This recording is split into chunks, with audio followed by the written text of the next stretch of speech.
Hey everybody, Eric Abent here from SlashGear.com, and today we are taking a look at the HP ENVY Spectre XT, which is one of HP's newest Ultrabooks.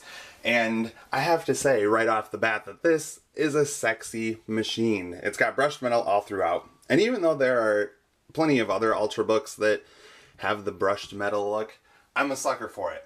And I love the look of any laptop or Ultrabook that uses brushed metal, so call me a fanboy, but I think it's sexy. Let's take a look at the ports here.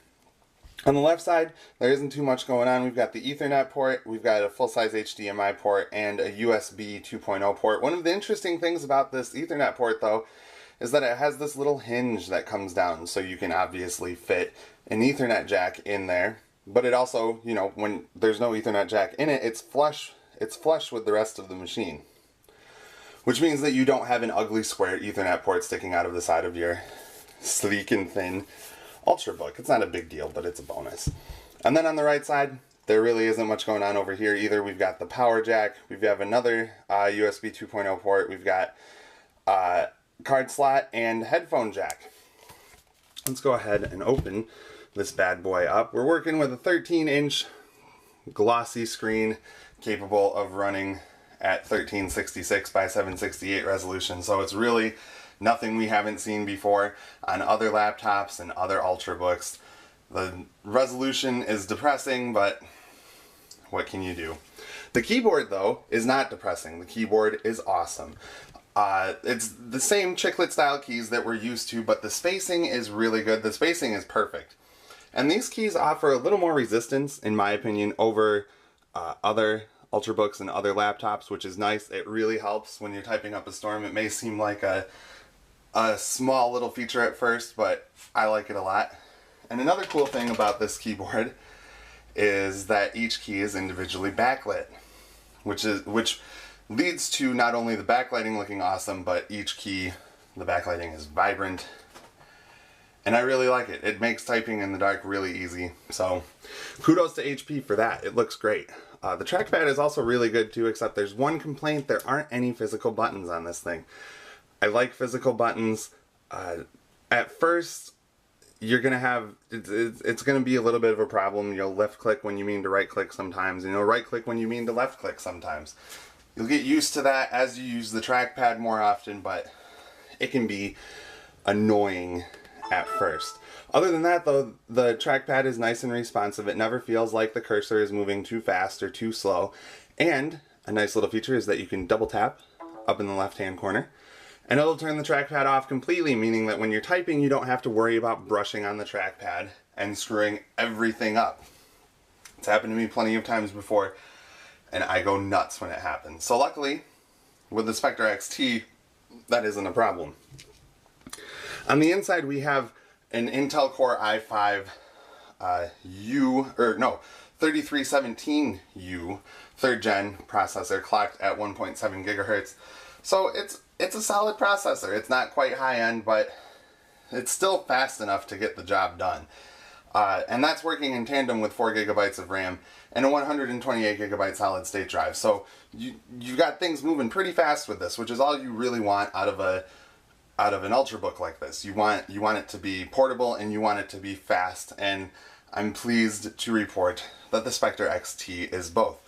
Graphics, on the other hand, aren't anything to write home about. We've got Intel HD Graphics 4000, so right off the bat we know integrated graphics, we're not going to be able to do a lot of graphics intensive gaming or using graphics intensive programs.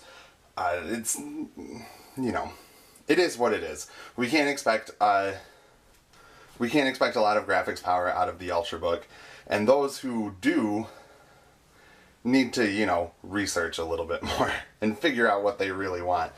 But other than the graphics, which are a disappointment, we've also got the battery, which is a little bit of a letdown too.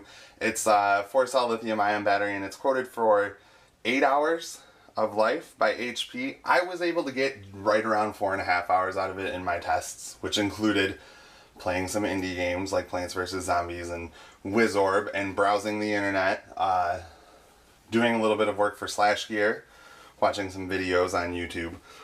and I was able to get around 4.5 hours. Actually, I think it was almost exactly 4.5 hours. I don't have the paper with me right now, but going from 100% battery life down to when it shut off to prevent any data loss. So not that great.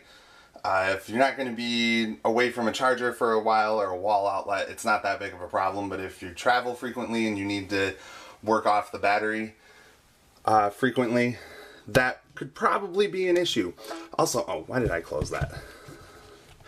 Also, a disappointment are the speakers. As you can see here above the keyboard, we've got a grill here for 2 of the Beats Audio branded speakers, and then on the bottom we have 2 more speakers.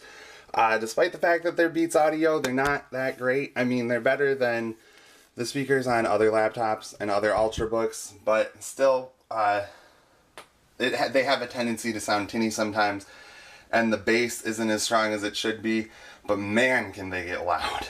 They can get really loud, and that's when the tinniness starts to happen, distortion and stuff like that. But if you need an Ultrabook with loudspeakers and you don't care as much about quality, then by all means, the Spectre XT is for you. That's not to say that they're terrible. Like I said, they're better than most speakers we're used to on laptops. It's just, you know, ultimately they were a letdown. If you have a good pair of headphones lying around, you'll want to use those instead.